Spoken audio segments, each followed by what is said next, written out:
Yo, what's up guys, it's your boy Sami here. Today we are gonna see, what if Naruto fell in love with Yasaka, part 1. Hope you'll enjoy this video. So before we start, please subscribe to our channel, and like this video. So let's get into the video. Celebrations could be heard all over the place, as shinobi from each village were exchanging words with each other.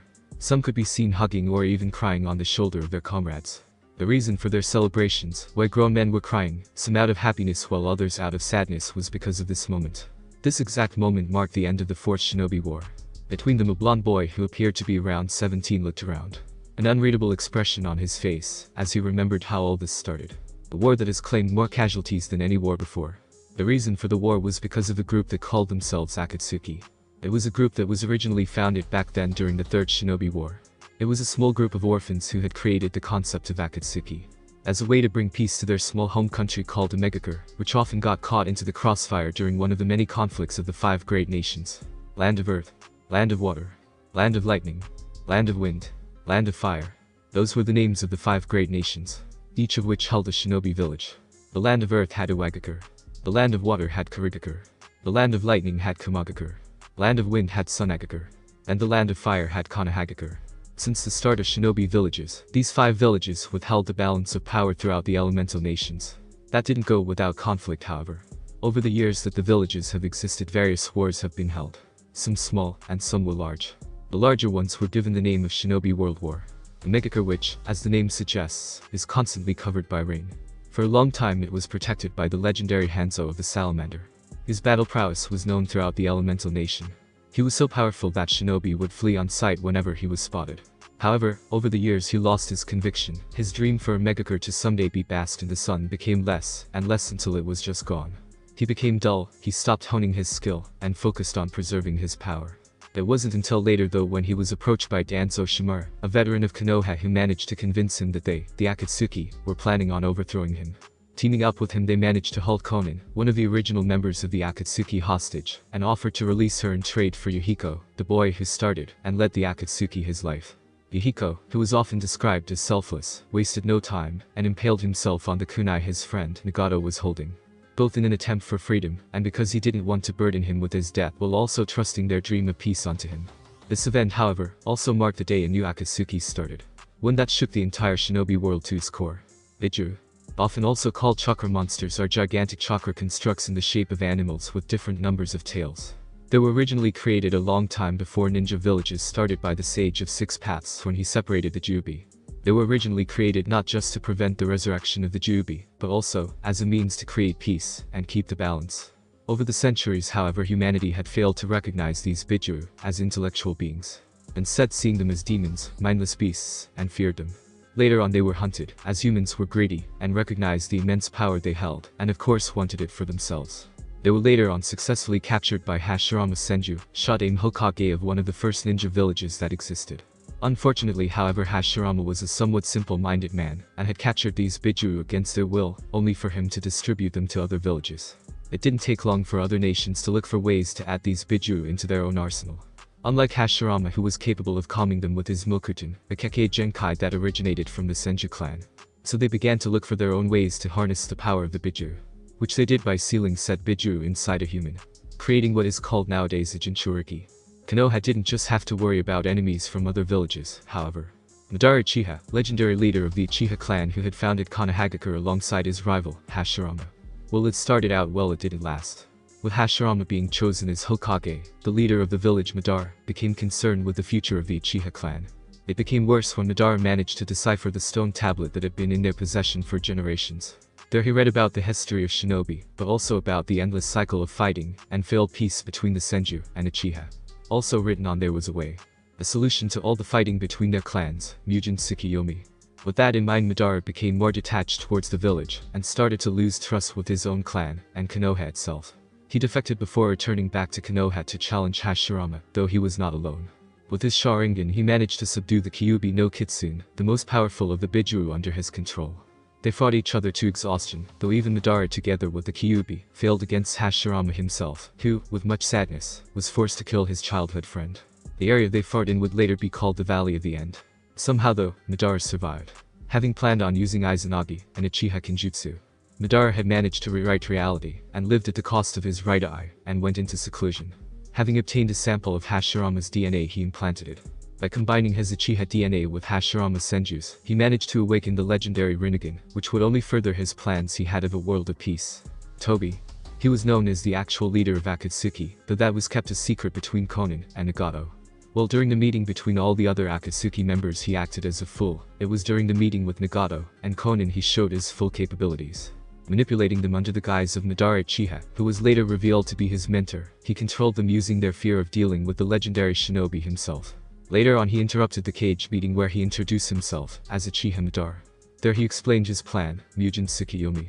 The ultimate genjutsu that would be projected onto the moon, which would put everyone in a dreamlike state. In there the person's deepest desires are fulfilled. Meaning children could be reconnected with their parents.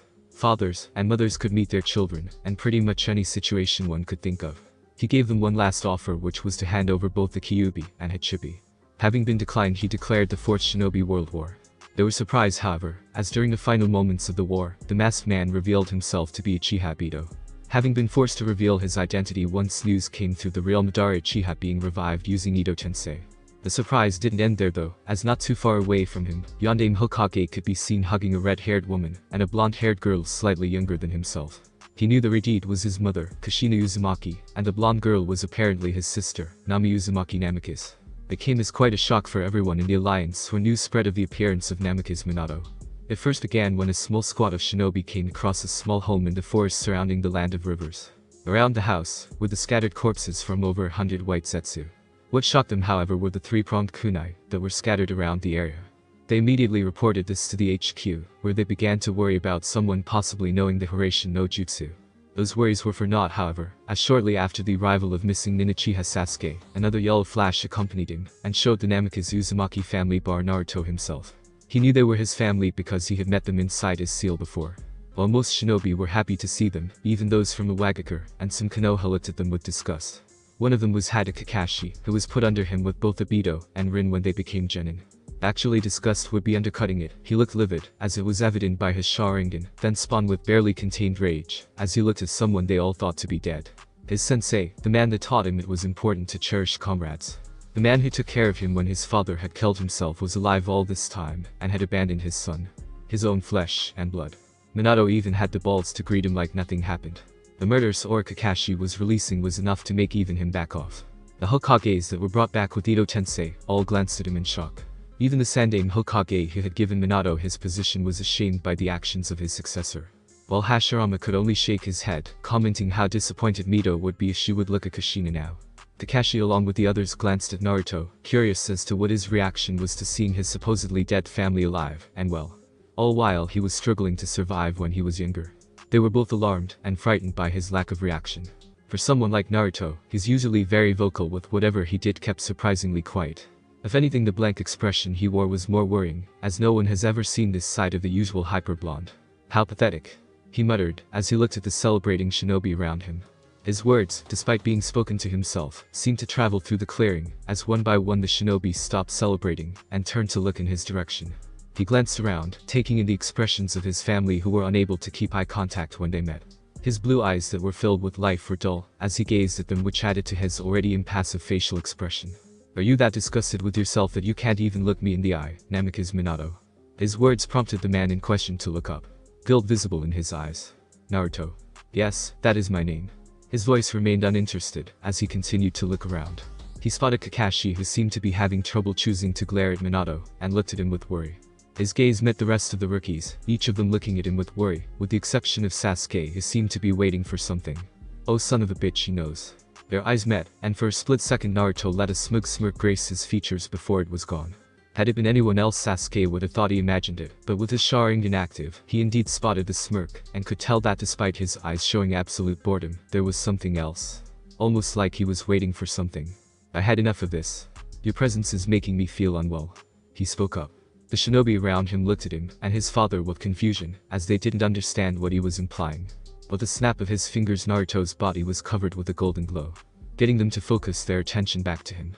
When the glow disappeared, they all looked at the new form of Naruto Uzumaki, who had his eyes closed. A few shinobi blinked before holding out a hand sign and calling out Kai, as if what they were looking at was A. The reason for that was because Naruto's previous outfit, his tattered orange pants with black and orange jacket, was no longer there. No, in place of it he was wearing a white jacket with a fur collar which was left open, allowing everyone to see his chest that was chiseled to perfection. It wasn't like the Reikage, who looked like a muscle-bound freak. It seemed to fit the rest of his body perfectly. Added to that, he wore black jeans held together by a black belt with a golden buckle. Topping it off, his sandals were replaced by black dress shoes. His outfit wasn't the only thing that had changed, however. He seemed to have gotten older, not a whole lot mind you, just a year or two. Would also got taller, as his previous 5'5" was replaced by his current 5'11". His face that was shaped after Kushina got sharper, and was now mimicking Minato's, and the whisker marks on his cheeks were no longer there. His blonde hair kept its color, though it was slicked back slightly. "Naruto, is it you?" Minato stammered, as he too was shocked with the change his estranged son underwent. In reply he opened his eyes, and shocked them once more, as they had changed. Gone were the cerulean blue eyes, and in place of them, staring straight at him were blood-red ones. Minato had to fight back the urge to shudder, as those eyes seemed to stare right into his soul. He wasn't the only one, as his wife and daughter next to him felt the same. It was as if they were the prey, and he was the predator with the way his eyes gazed upon them. The air around his son had changed as well. Whereas before he excluded warmth, compassion, and was overall inviting. Now though it was cold and empowering. He felt the need to submit the longer he looked at him. "Of course I am. Is a Mongol such as yourself incapable of recognizing your own flesh and blood?" His voice held a certain amount of arrogance, as he mocked him. Then again, it wouldn't be surprising. Minato flinched, as his words hit home hard. A part of him wondered what happened the way he was speaking, but ignored it in favor of asking the question everyone was curious about. "Son, what happened to you?" "What happened, you ask? I wonder if I should tell you along with the rest of these peasants." The shinobi close to him bristled, and was about to retort before his gaze landed on him, effectively stopping whatever nonsense would come out of his mouth. "I guess I have time to inform you all." He looked at his wrist only for nothing to be there. Snapping his fingers once more, a watch appeared, and he looked at it. "Soon," he thought before the air behind him shimmered golden. The shinobi around him raised their guard in preparation for what might come, as it began to ripple. No one was prepared, as the surrounding shinobi watched in awe, as from the ripples a strange flying contraption came into view. It looked to be made out of pure gold, and had green wings. They watched, as he jumped high in the air, as the contraption began to move itself underneath him without someone controlling it. As he came down he landed right on the throne, and leant his head on his fist. "Impressive, no?" He smiled, as he watched their awe-filled gazes while floating above them. "Such an amazing treasure." He chuckled, as he sat comfortably on the throne that was placed on it. "So you want to know how this works?" He mentioned to himself, and the contraption that he was seated on came to be. Minato nodded. "I guess it wouldn't hurt to tell, though I doubt you'll be able to comprehend what I'm about to tell." He ignored their glares. "It started all those years ago when we were sent on a mission to retrieve Uchiha Sasuke, who ran his fist through my chest." He ignored his mother and sister's shocked expression as he began to tell his story. "I remember like it was yesterday." Flashback. Blue eyes opened as they stared at the bland ceiling of what he recognized as the location to head towards the seal was. "How did I get here?" Naruto asked himself as he tried to remember what caused him to end up here. Then he remembered. They were called in the Hokage's office, where they were told Sasuke, his friend and teammate, had left the village for Orochimaru. Their team consisted of Neji, Kiba, Shikamaru, Choji, and himself. As they got closer they had to deal with the Sound 4. Orochimaru's elite bodyguard who were capable of using the curse mark. The closer they got the less people they traveled, as they had left one of them behind to fight one member of the Sound 4. Lee had come in just in time to deal with the Kagaya member, leaving him to face Sasuke alone. Throughout their fight they were pretty even power-wise. That was until Sasuke used the curse seal, forcing him to use the power of the Kyuubi. The rest of the fight was hazy, as he couldn't quite remember everything due to him using the power of his tenant. The last thing he remembered was Sasuke's hand through his chest. Immediately panicking, Naruto opened his jacket only to see nothing there. Weird. He began to walk towards the location he could sense the Bijuu at. Despite not being a sensor, it was almost impossible to miss the malicious intent the beast radiated. "You? This is your fault." "Ha, what do you mean my fault, you Baka Kitsune?" Naruto replied with a scowl, as he glared at the towering beast. "Silence, you fleshbag. Because you weren't careful that Uchiha brat rammed his fist through your chest." "Was that real?" he asked dumbly. If it wasn't for the fact that he was dying he would have facepalmed. Of course it was real. "You're dying because of your mistake, and when you die I'll die, so how about a deal?" The fox gave him a smile. "A deal? Yes brat, a deal. You free me, and I'll bring the Uchiha run to Konoha. You're already dying, so there's nothing to lose. Why should I trust you? You've been trying to take over my body since the start," he said, as he pointed at the massive kitsune. "Brat, why would I lie now that you're already dying? I'm surprised you aren't as upset as I thought you'd be. But I'll give you my word, as a demon, that I will save your Uchiha friend from Orochimaru." Naruto was silent, as he looked at his hands. I'm really dying, huh? I guess I can free you then. You promised to save Sasuke. The fox nodded and watched with a smile as Naruto reached up to the seal. Freedom, it was so close the fox could almost taste it. However, just before he was able to touch it, he was forced on his knees as an oppressive feeling weighed him down. He was barely able to lift his head, and what he saw shocked him. The massive fox before him, the Kyuubi, was forced flat on the ground as silver chains restricted its limbs. From where he was, Naruto could feel an unfamiliar energy coming from those chains, and so did the Kyuubi as its expression turned into fear. You? What are you doing here? Kyuubi exclaimed as it was scared for the first time since its creation. Naruto heard footsteps from behind him and tried to look around only to fail as the oppressive aura was still there. Ho? You're still conscious. I guess even a dog such as yourself has something to show. Though it is to be expected being a descendant of me, Gilgamesh, the king of heroes after all. The male voice spoke with arrogance leaking with every word. The oppressive aura vanished, and Naruto was able to turn and look at the person that spoke to him. There, standing before him, was a young man who looked to be in his early 20s. Semi-long blonde hair, a shade darker than his own, that was slicked back. He wore golden armor that radiated power. Who are you? Naruto stammered as he looked at the man in awe. Watch how you address me, mongrel. You might be my descendant, but unless you have proven yourself, you'll address me with respect, someone higher than you deserve. He scolded the child as the man's red eyes bore into him. He was surprised, however, as the kid seemed to glare at him. Respect. I only respect those who deserve it, and I don't even know who you are, so no. Respect is earned, not given. The moment he finished his rant, the oppressive aura from before returned, only this time even worse, as he lay flat on his face. Behind the man the air rippled, as numerous spears, swords, axes, and any weapon he could think of appeared. Instead of closing his eyes and accepting his fate, Naruto glared right at the older man. He was surprised to hear him chuckle, as slowly the weapons retreated, and the ripples closed themselves with a pleased smirk on his face.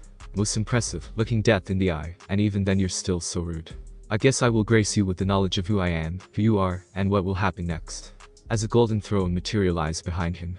And so he began to tell his story, one about a king so great he became the king of heroes themselves. Flashback end. And that is how it all began. He finished his explanation. Wait, so you're telling me that this Gilgamesh is your ancestor, which also makes him my ancestor? He got a nod in return. How come I never heard of him or that? He pointed at the flying contraption he was seated on. Naruto shrugged. I don't know, nor do I question it, as that's the way it works. Though I guess it does explain my crazy luck. He muttered to himself, recalling Gilgamesh's own golden rule, in which he was fated to live a life filled with riches. It would also clear up some other things, such as how he's a genius during fights, as he unknowingly used thought acceleration whenever he would fight. Wait. Tsunade suddenly spoke, causing him to divert his attention to her. Yes, woman. Tsunade bristled.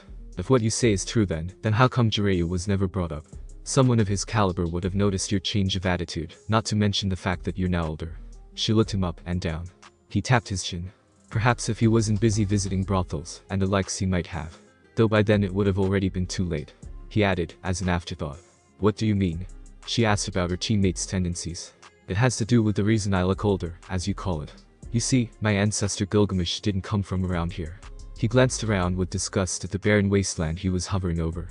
He informed me about this. How do I say this? He shook his head.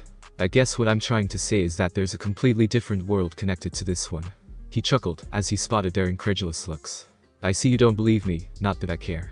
Anyway, after spending some time with that perverted fool, I came to realize that this training trip, if you could call it such, was going to be an absolute waste of my time. So I devised a plan. I made a clone, and plopped a few enhancement seals on it to strengthen it, while also making sure it had a large amount of Bijuu chakra in it. Once that was done, I made sure it had the same personality as the old me, as it would be quite suspicious for me to undergo such drastic change. Then I waited for the man to pass out, which, mind you, didn't take long. Once he passed out, I switched myself with the clone that had been tailing us for a few days, and left. Having successfully left that perverted man behind, I started to travel. Trying to look for any ways I can reach this world, he spoke of. It wasn't long before I began experiencing a memory of sorts. In said memory, it showed Gilgamesh himself using this. He motioned at the flying contraption he was sitting on. This flying contraption before you is called a Vimana. It is said to be a way of traveling used by gods. Now, while I have gotten quite arrogant due to Gilgamesh's influence, I wouldn't go as far as to call myself a god. For now at least. But this I saw Gilgamesh enter our world centuries ago, which made me think. If he was able to enter our world using it, can I enter his world with it myself? He glanced around to see them all paying rapt attention, and smirked. I could. The Vimana is one of the greatest treasures of the vault which, by right, are now mine. It moves at such speed it would make even you, Yondaime Hokage, look like a snail in comparison. In fact, its speed is so great I can literally cause a rip in space and time when used to its fullest potential, he revealed, shocking them. Minato Namikaze was known throughout the nations as the fastest man, seconded by the Yondaime Reikage himself. He fasted so fast that the only thing one would see was a yellow flash, so they doubted what he was saying was true. Ah, I see you don't believe me. I guess a little demonstration wouldn't hurt, no.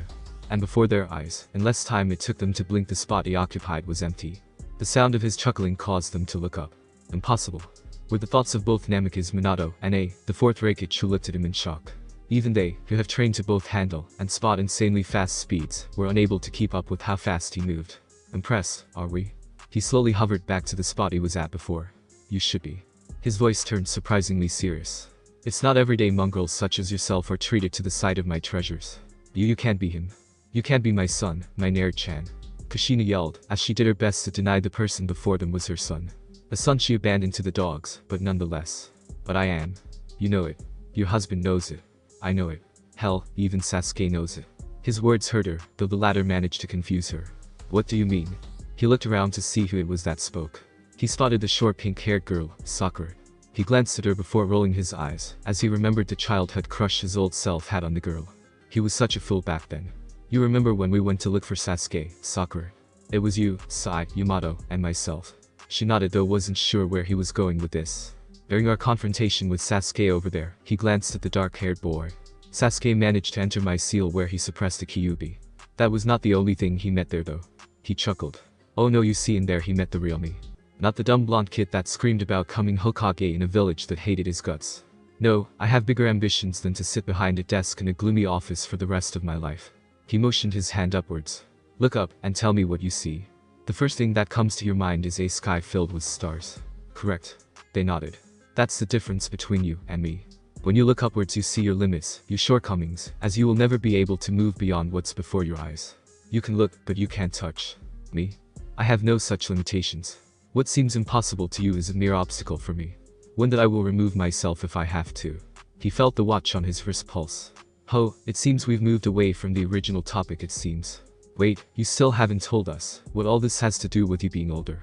Minato asked, as it was not explained why his son looked better than he should be. Naruto glanced at him before he had a small exchange inside of his mind on whether or not he should tell him before deciding it wouldn't hurt. Very well. You see, after I managed to rip through space of time with the help of this thing. He patted the Vimana. I arrived at Set World Gilgamesh informed me of. Let me tell you, compared to them this world is very basic. Almost primitive in comparison really. Technology the likes of which you have never heard of or would be able to imagine exists there.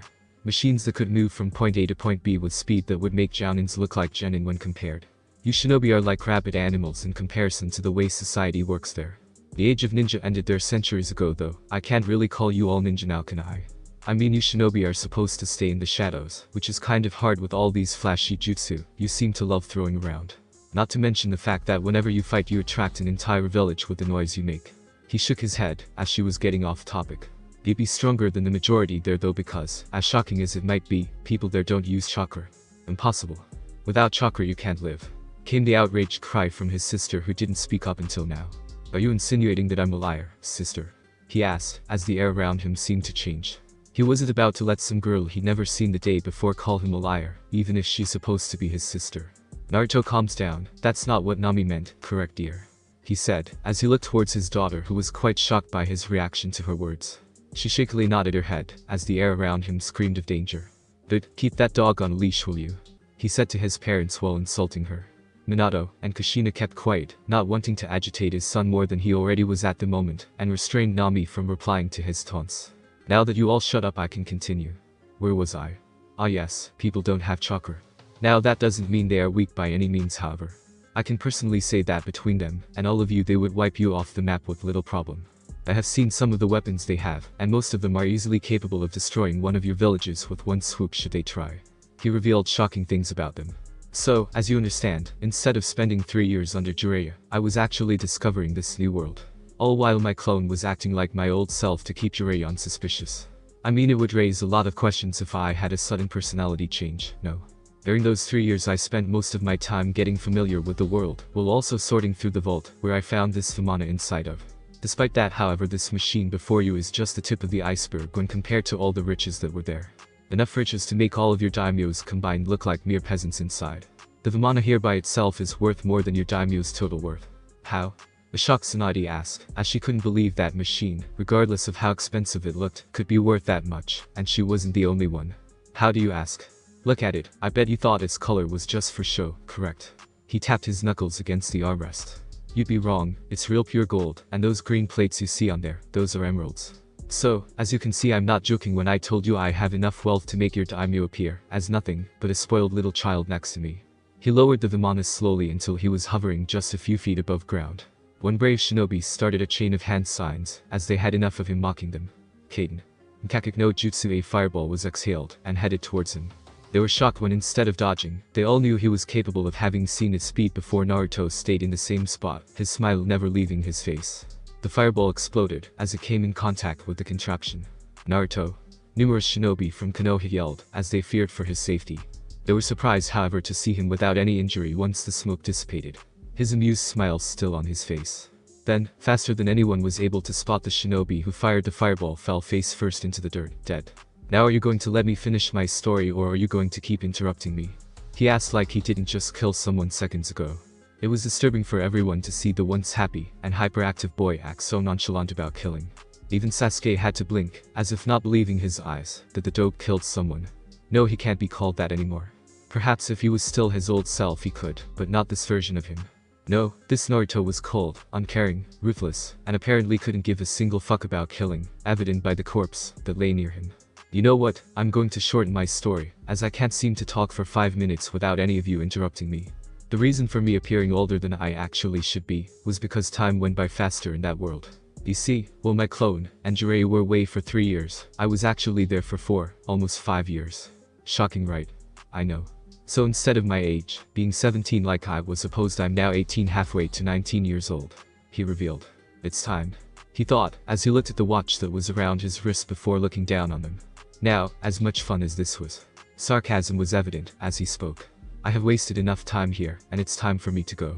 What do you mean by that, Naruto? A loud voice stopped him from turning, as he looked at the girl that interrupted him. She had platinum blonde hair done in a ponytail, and seemed to glare at him with her hands placed on her hips. What do you mean by leave? Don't you care about us, you friends? Ino asked. Behind her he saw the rest of his friends agreeing with her. Friends, huh? He repeated softly, as he looked each of them over. Perhaps in the past we could be called such. Now I would call you mere nuisances. What? What do you mean? Ino asked, hurt that he would call them such. He noticed the others also sporting a hurt expression.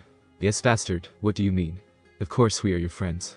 He heard the overly loud voice of Kiba. Next to him, his dog Akamaru barked in agreement. He saw the boy with the pineapple hair, Shikamaru, looking at the scene of them all yelling with a bored expression. Like he knew there was no use in talking him out of it. Kunou had 12. He began causing them to pay attention. That was what we were called back then when Sasuke was still with us. After he left it became Konoha 11. He glanced around. Now it's Konoha 10. Referring to Niji giving up his life to save him along with cousin, making them wince at the memory. Soon it will be Konoha 9, as I have no need for any of you. Look at yourselves. Compared to me you are nothing. The only one here strong enough to give me a fight is Sasuke. He looked at the dark-haired boy who stared right back. Averting his eyes after a moment he continued. None of you come even close to my power. Compared to me you might as well be just ants, and like them you should know your place, or I will crush you beneath my feet. The members of the Rookie 9 all looked down, as his words hit home. They were true, as none of them came even close to the power he held with the exception of Sasuke, but he was still a missing nin. Even after all the training they did, the countless hours they spent on improving, they were even further behind than before. Said boy had a smirk as he heard Naruto's words. Naruto had just acknowledged that there was no one aside from him who would pose a real challenge to the blonde. Though he was also confused on what to do next. A part of him wanted to fight Naruto, the only person who he could safely say was a rival for him. Just a fight between them, both going all out, but now, he wasn't so sure. The blonde had just revealed numerous new abilities that he never heard of. Not to mention that the flying contraption he was currently seated on was still largely unknown. Aside from its insane speed, he didn't know anything else about it. Nothing about its weaponry was revealed, except that it seemed just as quick, as he had not managed to catch what it used to kill that shinobi that attacked him. Granted, he didn't have his Sharingan activated at the time, but it was still an unknown factor that could turn the tide during fights. Combined with his total change in personality, no, Sasuke would wait out for now. What about us then, Naruto? The booming voice of the Bijuu caused everyone to look into their direction. Their towering forms were easily spotted as they stood near each other with Kyuubi in the middle of them. Naruto raised an eyebrow at Bijuu's question. What are we supposed to do now? Kyuubi asked him. I don't know. I mean Minato over there still has the other half of you inside of him, correct? Said Blonde nodded. You could join your other half. The other me had befriended you on false pretenses, so to say. I mean, you're looking at the real me in front of you. Peace, and all that bullshit my other part was babbling sounds nice and all, but let's be real here. It will get boring sooner or later. The other option is that I could let you go with me, the seal is still on me. He channeled a bit of chakra as the Shikifujin appeared on his stomach. It would be nice to have extra power just in case. Though he glanced at his hand that still showed the sun mark he received from the sage. He was honestly surprised it was still there, though it looked to be a bit darker. I can show you everything I've done during my time there, as I kept you in the dark surrounding the events that took place. They seemed to think before it came to a decision. I will join you. The fact that you still have the sun mark is proof that you're not as evil as you seem. Not to mention I'm curious as to what there is to discover. He wasn't sure if he saw it correct, but the large fox seemed to be smirking before he opened the seal, and Bijuu dissolved into smoke which got sucked into the seal. What about you, HM? He asked the Hachibi. I will go back to BE. Surprising the others. I have gotten used to B's rapping, and someone has to make sure the fool doesn't do anything stupid. The Eight Tails jokes. The rest of the Bijuu looked at one another before Matabi spoke up. We will stay here and enjoy our newfound freedom, while also keeping the balance intact. The feline Bijuu spoke with a feminine voice. If that is your choice, was all he said in return. Wait Naruto, please don't leave. We can be a family now, it's all over. She pleaded to her son. Her words got everyone to look at the Uzumaki Namika's family, as if they were crazy. Yes Nai-san, please don't go. Nami begged. Hearing them beg for him to stay disgusted with Naruto, and it was noticed by the expression he wore. I remember back when I was a child and was kicked out of the orphanage. I was alone and afraid. I had no one except the third Hokage that cared about me. So many times I asked him who my parents were, if they abandoned me because of Kyuubi. His words caused his family to flinch. He told me he couldn't tell me, except that they died defending the village during the Kyuubi attack, and that they both were heroes. I accepted that, you know. For an orphan not knowing anything about your parents or who you are, it's painful. Over the years the urge to know who my parents were became less and less until it was gone. I accepted it. I accepted the fact that my parents, whoever they were at the time, were good people who gave their life for their child. He took a deep breath, as everyone was listening to his story, while sending disgusted glares at the trio. Then I managed to meet you, Minato, inside my seal. It was interesting, you know. After spending some time inside I discovered a different chakra signature, though it had a sense of familiarity. So imagine my surprise, well, more like the other Naruto's surprise when he met you. Namikaze Minato, the Yondaime Hokage of Konoha, who also was my father. I kept the info to myself, because something felt wrong at the time. Well, it wasn't really me who actually spoke with you, I was still able to sense something being wrong surrounding you being there. At the time I didn't know what, but you being alive before might explain that. Minato couldn't help but avert his eyes to the ground, as he heard his son speak like that. Then there's you. He turned to the Redeed next to Minato. Kushina Uzumaki, the red hot-blooded habanero of the leaf. Wife of Minato Namikaze, and my mother, though the latter is debatable seeing how I have practically raised myself. But I am your mother. She exclaimed only for her to be silent, as his blood-red eyes landed on her. My mother, you say? Please tell me where you were when I needed someone to comfort me, Kushina. When it was my birthday, and no one was there to congratulate me, and when I cried myself to sleep. Where were you then, Kushina? Oh, I know where you were off somewhere else with your pathetic husband, and that sorry excuse for my sister. Isn't that right, Kushina? Not once did you check up on me, your own son, to see how I was doing. How can you even call yourself a mother, when you abandoned your own son? How can you even be called an Uzumaki when they were known for never abandoning their own? Tell me, Uzumaki Kushina. He yelled down at her. Silence reigned in the area, as nobody dared to speak. Each of them was too shocked as they listened to Naruto, as with words he managed to transform Kushina Uzumaki, some girls once used to look up to, as a role model, into a sniveling mess. Realizing he let his anger get the better of him, Naruto took a deep breath, as he calmed himself. Feeling his anger reside back in his mind, he looked at her. The anger in his eyes was replaced by disgust, as he gazed at her whimpering form that was being held by his father and sister. Enough of this. The longer I stay here, the worse this place is for my health. He sat back down on the throne, and started to move only to stop once more, as someone else dared to interrupt him. What? He snapped, annoyed, as he looked at who dared interrupted him. He was this close to killing them, and just going on his merry way, but stopped himself. Since he won't be coming back here, he might, as well hear out whoever it is. Making his way towards him was a girl with dark blue, almost black hair that reached mid-back. She wore a green flak jacket and black pants with bandages over her calves and black sandals. The most noticeable feature, however, were her lavender eyes that seemed to stare with a look he had seen in someone else before. He recognized her as the Hyuga heiress. The same girl that used to stalk his old self when they were younger, when he was still a foolish boy with foolish dreams. "Naruto-kun," Hinata called out as she stopped and looked up to him. "Please, take me with you," she begged as she stared up at him. "What?" Numerous yells could be heard through the field as they catch what she said. No one actually expected those words to come out of her mouth. Yes, they knew she had a thing for him, but that was the old him. Did she not hear him insult each and every one of them? "Hinata, what are you doing?" The voice of her teammate, Kiba, was heard as he looked at her in bewilderment.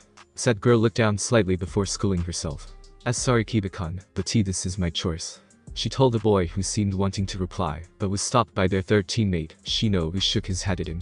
Sighing, he nodded at Hinata, who gave him a smile before turning her attention back to Naruto, and saw he didn't like being kept waiting. With renewed determination, she stared straight into his blood-red eyes. "Naruto-kun, please take me with you. I have loved you since we were young." There, she finally admitted her feelings for the boy. Feelings she had ever since he had saved her when they were younger. "Love?" she heard him ask. "You love me?" She nodded. Something was wrong, however, as he looked amused. "Tell me, how can you love me when the only real conversation we had was not even a few hours ago? Explain please, because not once have you ever shown you love me, as you say you do," he asked with a raised eyebrow. "Because we are the same, you and I. We were both shunned, you from our village, and me from my family. My family, they looked down on me due to me being more gentle. They said it was unfit to be the heiress of the Hyuga clan, and that I should be more ruthless. That I was a failure. Those words stung, and I was ready to give up," she said, as everyone listened to her story. Not far from them, Hiashi averted his gaze in shame as he heard his daughter speak. He knew he had been hard on his eldest, but never knew the extent of what his words did to her. "But you gave me strength. I saw how you were looked down on, avoided by everyone like some kind of plague. But instead of losing yourself to your hatred, you kept on smiling, acting like nothing happened. Seeing you, someone else who experienced the same pain as I had reacted like that, gave me strength to be like you. To keep on going despite what others thought about me." She finished her story before she, along with the others, waited for his reaction. Then, it came. Laughter. It started soft, but quickly became louder and louder as he threw his head back while he kept on laughing. Down below, Hinata wasn't sure what to do. She had expected him to come down and take her with him, or admit he too had feelings for her, not this. The flying contraption he was on seemed to reflect his mood as it started to sway from left to right as his laughter was heard throughout the battlefield. Everyone from Genin to Cage, missing Ninja Bijuu, looked on as Naruto acted like he was told a joke. You think that you understand my pain, Hyuga Hinata?" His voice held a dangerous undertone as he glared at her. Hinata recoiled slightly from the intense look on his face, while others were surprised at how quick his mood changed. "Hi," she said, though there was a lingering doubt. In response, Naruto commanded the Vimana to lower itself till it was hovering just above the ground. The shinobi around him moved back till it was just himself and Hinata who stood before him. She tried to keep her fearless act, but the longer those red eyes of his bore into her, the more insecure she became. "How dare you, Hyuga Hinata, compare my pain, my suffering to your own?" "Ha," he said, as he looked livid, as the air behind him began to ripple. "How dare you tell me that what I experienced is comparable to your own? Whereas I was hated by everyone in the village, you were a pampered heiress of the prestigious Hyuga clan." He mocked her, making her flinch. "I had no one, do you hear me? No one. Whereas you, little Miss Hyuga, you had an entire clan to look out for you. Whereas I was abandoned by the man who was supposed to look out for me, and the woman who was supposed to take care of me, you on the other hand at least knew your mother, and you still have a father and sister who cares about you. What do I have? Nothing, absolutely nothing. Apparently my parents thought I was too big of a burden to take care of me, leaving me behind in a village inhabited by a bunch of prejudiced idiots." From the ripples behind him, weapons could be seen slowly poking out.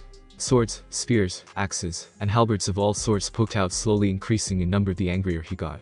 "You name a weapon, and it was there. So don't you even dare to say you understand my pain, because you know nothing, Hyuga Hinata, absolutely nothing. If you think you do, then you are more naive than I thought." As he finished his speech, Hinata could be seen standing. Tears leaked down her eyes as his words broke her heart, and she slumped down to her knees. Glancing around, he spotted the shinobi around him all had their kunai out, as if ready to defend, as they looked past him. Confused, he looked behind him, and saw that in his anger, he unknowingly activated the Gate of Babylon, and mentally commanded the weapons to return before closing the gate itself, causing them to lower their guards slightly. "What are you mongrels all looking at?" he asked, as he spotted the glares sent his way by the remainder of the rookies. "You bastard, how can you do this to Hinata?" "Easy, just, as you saw. I hold no feelings for her, and never had or will. It seems you still have not realized that I'm not the same Naruto you knew. Did you expect me to just accept and return her feelings like some kind of dog? No reply was given, and he decided that it was enough. No more interruptions, as the more time he wasted less of a chance he had to leave. I'm done here. You will never see me here again unless it happens, and the next person to interrupt will be killed. He told them, as commanded the Vimana to rise, not stopping until he was a good few hundred feet above them. Realizing what his son said, Minato, in a last-ditch effort, chugged a three-pronged kunai at the hovering aircraft with all his strength. The kunai whizzed through the air, then just as it was about to reach the aircraft, Naruto, together with the Vimana, were gone. No trace, and no noise was left behind, as Naruto had traveled at speeds that were impossible to match. For a moment everyone stared at the space he previously occupied, some still not able to fully comprehend what just happened. They couldn't understand that the man they watched leave was the same as the happy-go-lucky blonde that saved the world. He looked down with a frown, as he had watched his fellow Jinchuriki disappear. He wasn't as surprised as some of the others were. He could sense Naruto was hiding something back when they were on Turtle Island, when he came to attempt to take control of his Bijuu. The boy's happy and cheerful acting was a mask of his pain, which they could practically feel, as he tore into both his mother and a Hyuga girl. His words held enough anger and hatred that he was able to make one of the top Kunoichi turn into a sniveling mess, and he did it with ease. He's gone. I can't sense my counterpart anymore. Minato heard the Kyuubi inside of him speak, snapping him out of his trance. Glancing around, he locked eyes with Sasuke, who shook his head, showing that he too couldn't sense him anymore, even with the mark they shared. Then, realization set in. His son, Naruto, was gone. The boy both he and Kushina had abandoned has left their world, perhaps forever. Tears gathered in the corner of his eyes, as he silently cried while comforting his wife and daughter, who were wailing for the loss. One for his son, and the other for their brother. Not far away from them, a still sobbing Hinata could be seen being comforted by the remainder of the rookies. Each of them was still shocked at how he tore into the girl. Kiba especially, saying how he would beat Naruto into the ground next time he sees him, and force him to apologize. He was, of course, ignored.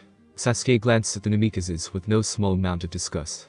Even he was shocked when he saw the yellow flash suddenly appear on the battlefield, even more so when he introduced himself as Naruto's father, when he, along with everybody else, knew Naruto was an orphan. Averting his eyes, he looked over to where Hinata was being comforted by his old comrades. He was honestly quite speechless, as he listened to Naruto reject the girl. Hell, he couldn't even call it that, as it looked like he had mentally broken her, as the girls seemed to look ahead of her into nothingness, while they did their best to garner her attention. Rejecting was what he used to do with Sakura when they were younger, when he would reply with a no. Or HN each time she would ask him to do something with just the two of them. This, however, was more of an annihilation to Hinata herself, as a person, than a mere rejection. From the corner of his eyes he saw Sakura staring at him. Her green orbs staring almost longingly at him. He didn't pay her much attention though, as he turned around before activating his Susanoo and flying off, leaving her to stare at his retreating form with a frown. There was nothing for him there to do. He had hoped to fight Naruto, but that chance was gone, and there wasn't much left to do. He could perhaps ask for pardon due to him playing a big part in them winning the war, but what then?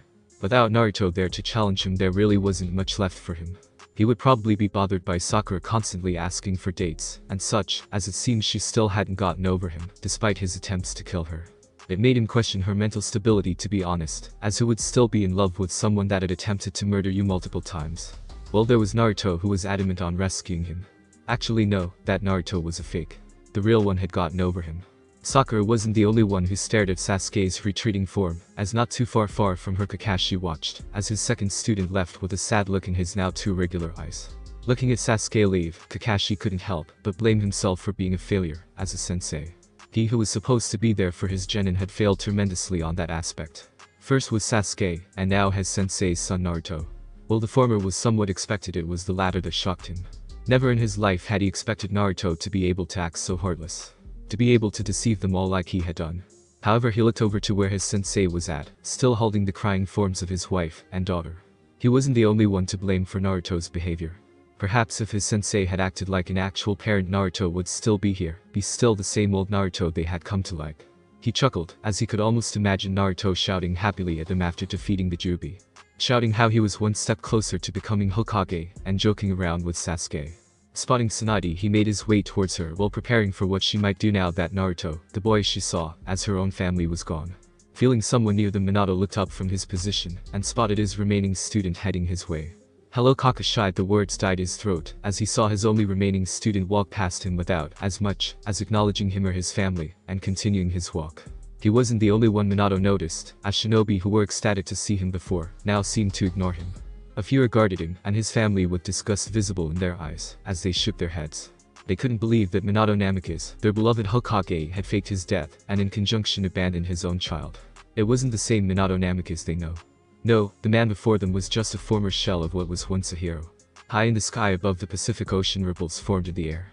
Out of them came Naruto, still seated on the Vimana, ignoring the cold air that hit his chest. Interesting, he mused as he spotted miles upon miles of ocean in every direction he looked before quickly activating the cloaking mechanism to hide himself from any radars. A hologram suddenly popped up before him, allowing him to enter his destination. The second he confirmed his destination, the Vimana moved without him having to do anything.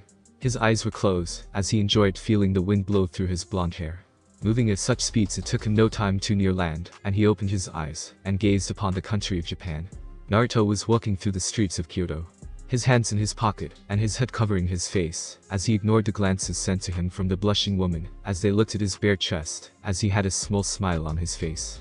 Not a mocking smile or one of amusement, but one that portrayed warmth as he continued to walk to his destination before stopping as he looked in front of him. There, not too far away from him, sitting on a swing with her head down, was a small girl around 3 or 4 years old, wearing a custom-made Maiko outfit. What stood out though was the necklace she wore around her neck that showed a green gem hanging from it. It was the necklace Tsunade had given him when he went to retrieve her. Now that he thought about it, she was one of the few people from there he could stand being around. With her head held down, Naruto wasn't able to spot the expression the girl held. His eyes flickered golden under his hood for a second, allowing him to sense what she was feeling, and frowned. He could feel the girl's sadness radiating as she wobbled her feet on the swing in what seemed like an attempt to move. Closing his eyes, he focused on the necklace she wore, causing it to gain a faint glow which caught the young girl's attention. Grabbing the necklace in her hand, she lifted her head up, allowing her own gold-slitted eyes with a tint of red to see the man that stood not too far away from her. Tears gathered in the corner of her eyes as she plopped down. Her tiny feet walked in the direction of where the man was at. Naruto watched as the small girl walked towards him before moving as fast as her small feet led her.